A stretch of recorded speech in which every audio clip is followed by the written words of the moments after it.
नमस्कार दोस्तों। आज अपन चंद्रकांत देवताले की कविता पढ़ेंगे, यमराज की दिशा।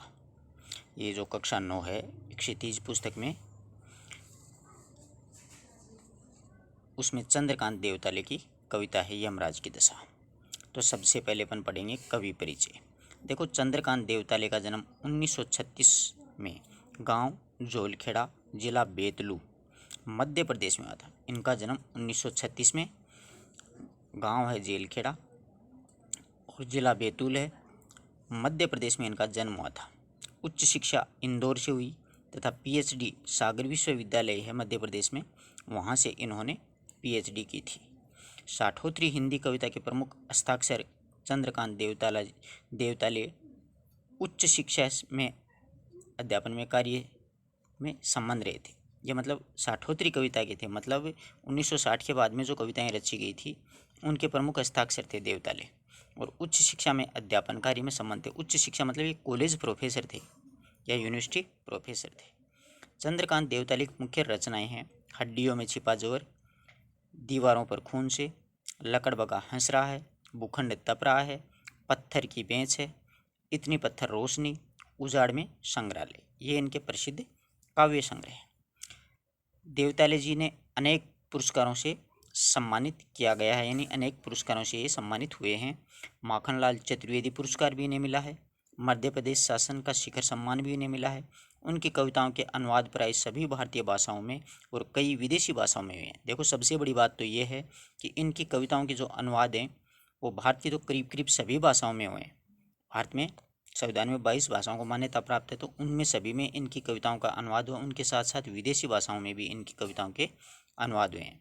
देवताले की कविता में की जड़ें गांव, कस्बों और मध्यम वर्ग के जीवन में है, यानी इनकी जो कविताएं लिखी हैं वो गांवों, कस्बों और शहरों में जो है मध्यम वर्गीय जीवन जो जी रहे हैं, जिसको आप मिडिल क्लास फैमिली बोलते हैं, उनके संबंधित रखते हैं। उनमें मानव जीवन अपनी विविधता और विडंबनाओं के साथ उपस्थित हुआ है, यानी मध्यम वर्गीय जो जीवन है इसमें जीवन जीने में कितनी विविधता है, कितनी विडंबनाएं, कितनी समस्याओं के ध्यान में रखते हुए ये अपना जीवन जीते हैं, उन सभी से इनका जो काव्य है वो जुड़ा हुआ है। कवि में जहाँ व्यवस्था की कुरूपता के खिलाफ गुस्सा हुआ है, यानी व्यवस्था, सिस्टम जिसको बोलते हैं, उसकी व्यवस्था की कुरूपता के खिलाफ इनको गुस्सा हुआ है, वहीं पर मानवीय प्रेम भाव भी, और दूसरी तरफ जो शोषित वर्ग है वहाँ पर मानवीय प्रेम के भाव भी दर्शाया है। वह अपनी बातें सीधे और मारक ढंग से कहता है। कवि अपनी बात है वो सीधे और मारक ढंग से कहता है। कविता की भाषा में अत्यंत पारदर्शिता और एक विरल गंभीरता भी है। कविता की भाषा में अत्यंत पारदर्शिता और एक विरल संगीतात्मकता भी दिखाई देती है। इनका काव्य हमेशा गंभीरता लिए हुए है। ये जो कविता अपन पढ़ेंगे यमराज की दिशा, इसमें देखिए, संकलित कविता में कवि सभ्यता के विकास की खतरनाक दिशा की ओर इशारा करते हुए कहना चाहता है, यानी सभ्यता की विकास की जो खतरनाक दिशा है, दक्षिण दिशा की बात कहता है। जीवन विरोधी ताकतों चारों तरफ फैली हुई, यानी जीवन के विरोधी जो ताकत हैं वो चारों तरफ हमारी फैली हुई हैं। जीवन के दुख दर्द के बीच जीती माँ, यानी जीवन में दुख दर्द के बीच में जीती हुई माँ अपशकुन के रूप में जिस भय की चर्चा करती थी, यानी अपशकुन मानती थी दक्षिण दिशा को, जिस भय के बारे में चर्चा करती थी, अब वह सिर्फ दक्षिण दिशा में ही नहीं है, यानी अब जो डर है वो दक्षिण दिशा में नहीं है। माँ तो अपशकुन के कारण दक्षिण दिशा को गलत समझती थी, लेकिन अब ये वह सर्वव्यापक है, सभी दिशाओं में है और सभी तरह फैलते विध्वंस, हिंसा, मृत्यु के चिन्हों की ओर इंगित करके कवि इन चुनौती के सामने खड़ा होने का मौन आह्वान करता है, यानी जो हमारे चारों तरफ जो समस्याएं गिर गई हैं, चारों तरफ से हमें भय है, विध्वंस है, हिंसा है, मृत्यु है, इन सब की ओर इशारा करते हुए उसके सामने मौन खड़ा होने का आह्वान करता है कि अपन को अब खड़ा होना चाहिए। अब अपन पढ़ते हैं कविता। ये तो है कवि परिचय, नीचे है कविता का सारांश। ये तो अपन को याद करना है, परीक्षा में एक प्रश्न यहीं से अक्सर उठाया जाता है कि कवि परिचय या लेखक परिचय लिखो। तो देखो, कविता बहुत ही प्यारी है, यमराज की दिशा खड़ी बोली में लिखी गई है। माँ की ईश्वर से मुलाकात हुई या नहीं कहना मुश्किल है। कवि कहता है कि भाई माँ की ईश्वर से, भगवान से मुलाकात हुई या नहीं ये तो कहना मुश्किल है, पर वह जताती थी जैसे, लेकिन माँ है वो मुझे अक्सर ये बात बताया करती थी कि जैसे ईश्वर से उसकी बातचीत होती रहती। इस प्रकार से माँ है वो मुझे समझाती थी। कवि कहता है कि माँ इस प्रकार से मुझे समझाती थी कि वह इस प्रकार से बताती थी कि जैसे ईश्वर से उनकी बातचीत होती रहती। इस प्रकार बताती कि ईश्वर से उनकी बातचीत होती है और उससे प्राप्त सलाहों के अनुसार, और ईश्वर से प्राप्त सलाहों के अनुसार जिंदगी जीने और दुख बर्दाश्त करने के रास्ते खोज लेती थी। और ईश्वर के द्वारा बताई हुई जो सलाह थी, जो राय मशवरा था, उसी के अनुसार है माँ वो ज़िंदगी जीने और दुख को बर्दाश्त करने के रास्ते, ज़िंदगी कैसे जिया जाता है और दुख को कैसे सहन किया जाता है, वह रास्ता निकाले लिया करती थी। आई बात समझ में? कभी कहता है कि माँ की ईश्वर से मुलाकात, यानी उनकी उनसे जानकारी या मुलाकात हुई या नहीं, मेल मिलाप हुआ या नहीं, ये तो कहना मेरे लिए बहुत मुश्किल की बात है। परंतु माँ जिस प्रकार से बताती थी, जताती थी, वह ऐसे बताती थी जैसे ईश्वर से उनकी अक्सर बातचीत होती रहती है और उससे प्राप्त सलाहों से, यानी ईश्वर से प्राप्त सलाह है, जो राय मशूरा है, उसी के अनुसार माँ है वो ज़िंदगी जीने और दुख को बर्दाश्त यानी सहन करने के रास्ते निकाल लिया करती थी, यानी खोज लिया करती थी। एक बार अगला देखिए, माँ ने एक बार मुझसे कहा। कभी कहता है कि माँ है उसने मुझे एक बार मुझसे कहा कि दक्षिण की ओर पैर करके मत सोना, कि दक्षिण दिशा की ओर पैर करके तुम मत सोना, वह मृत्यु की दिशा है। दक्षिण दिशा को किसकी दिशा बताया? मृत्यु की, यानी यमराज की दिशा बताया है। और यमराज को क्रुद्ध करना बुद्धिमानी की बात नहीं है। और यमराज को, अगर मृत्यु के देवता कौन है? यमराज। यमराज को गुस्सा करना यानी क्रुद्ध करना कोई अच्छी बात नहीं है, कोई बुद्धिमानी की बात नहीं है। इसलिए तुम दक्षिण की तरफ पैर करके कभी भी मत सोना। आई बात समझ में? आगे देखो, तब मैं छोटा था। कवि कहता है तब मैं छोटा बच्चा था और मैंने यमराज के घर का पता पूछा।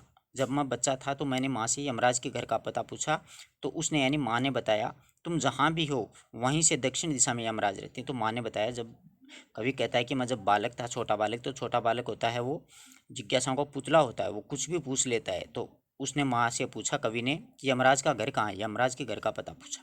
तो उसने बतलाया, यानी उसने मतलब माँ ने बतलाया कि तुम जहाँ पर भी रहो वहाँ से दक्षिण दिशा में यमराज का घर है। कि तुम जहाँ पर भी रहोगे वहीं पर दक्षिण दिशा में किसका घर होगा?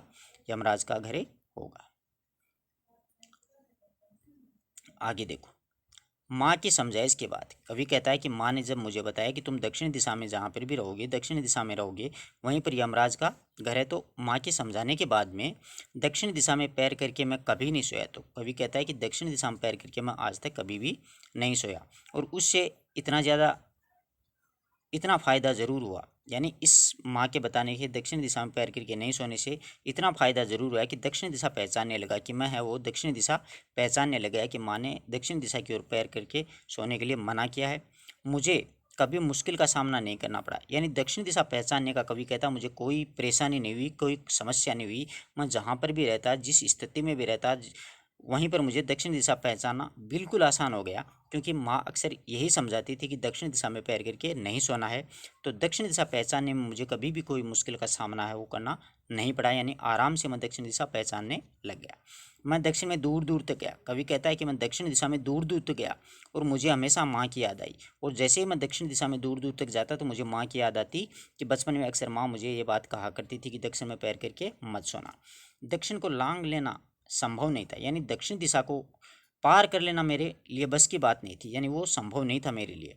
होता छोर तक पहुंच पाना तो यमराज का घर लेता। अगर मैं दक्षिण दिशा के अंतिम छोर तक पहुंच पाना मेरे लिए संभव होता तो अवश्य मैं यमराज का घर है वो देख लेता। लेकिन दक्षिण दिशा को लांग लेना यानी पार कर लेना मेरे लिए संभव की बात नहीं थी। अगर दक्षिण दिशा का कोई छोर होता, अंतिम सीमा होती, तो यमराज का घर है मैं अवश्य देख लेता। पर आज तक जिधर भी पैर करके पर आज जिधर भी पैर करके सो, कवि कहता है कि वर्तमान स्थिति का उल्लेख कर रहा है कि आज आप जिस दिशा में भी पैर करके सोओगे वही दिशा दक्षिण दिशा हो जाती है, वही दिशा दक्षिण दिशा, यानी चारों तरफ से यमराज भरे पड़े हैं। सभी दिशाओं में यमराजों के आलीशान महल बने हुए, यानी सभी दिशाओं में यमराज फैले हुए हैं। सभी दिशाओं में शोषक जो वर्ग है वो फैला हुआ है, जो अत्याचार करने वाले क्रुद्ध प्रवृत्ति के लोग हैं वो चारों तरफ से फैले हुए हैं।